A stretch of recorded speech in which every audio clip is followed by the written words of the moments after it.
Halo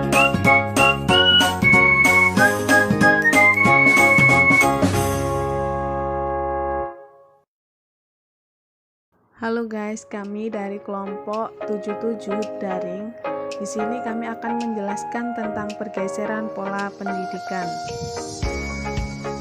Pada masa pandemi ini, pemerintah telah menerapkan aturan pembatasan pada segala kegiatan kemasyarakatan, tak terkecuali dengan proses belajar mengajar di sekolah. Yang hal ini itu dilakukan sejak bulan Maret tahun 2020. Pemerintah telah menganjurkan untuk bersekolah dari rumah atau daring. Hal ini berlaku pada semua tingkat pendidikan.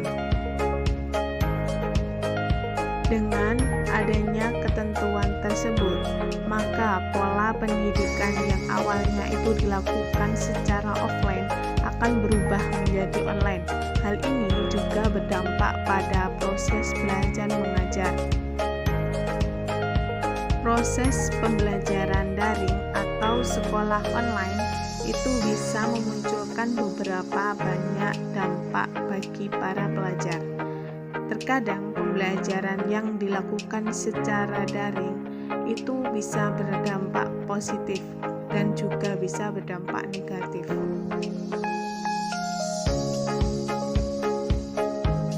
Ada beberapa dampak positif dari sekolah daring.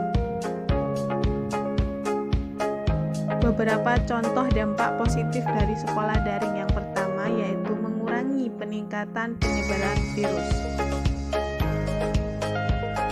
Sekolah dengan metode daring yang dianjurkan oleh pemerintah memiliki tujuan utama yakni mengurangi resiko penyebaran virus. Karena dengan adanya sekolah daring, maka kontak fisik antar sesama dapat berkurang. Contoh dampak positif dari sekolah daring yang kedua yaitu melatih kemandirian anak didik. Jika sebelumnya anak didik itu selalu dijelaskan dan dibimbing secara intens oleh para guru, maka saat ini anak didik itu diharapkan mampu mengikuti segala materi yang diberikan oleh guru secara mandiri. Contoh dampak positif dari sekolah daring yaitu yang ketiga, mempererat hubungan anak dengan orang tua. Sekolah daring juga dapat mempererat hubungan antara orang tua dan anak. Karena dalam proses belajar daring, orang tua itu diharapkan mampu mendampingi anak agar penyampaian materi oleh guru dapat lebih maksimal. Meskipun memang terdapat sebagian orang tua yang belum mampu menguasai materi pembelajaran anak.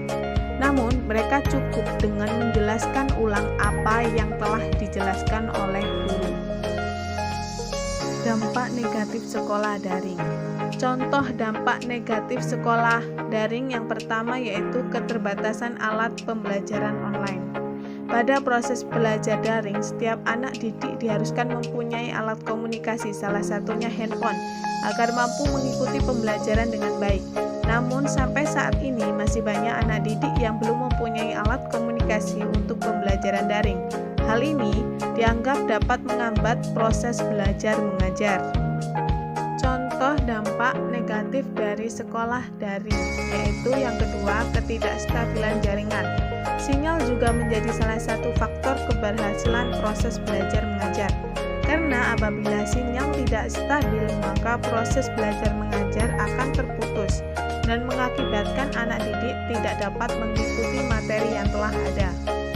Contoh dampak negatif dari sekolah daring yang ketiga yaitu menurunnya motivasi belajar. Apabila proses belajar mengajar secara daring tidak dilakukan dengan berbagai variasi, maka dikhawatirkan motivasi anak didik akan semakin menurun karena belajar yang monoton. Oleh karena itu, tenaga pendidik diharapkan mampu memaparkan materi dengan menggunakan metode-metode yang unik dan menarik, contohnya dengan animasi. Terima kasih sudah menonton video ini. Jangan lupa tekan like, subscribe, dan share ke teman-teman kalian.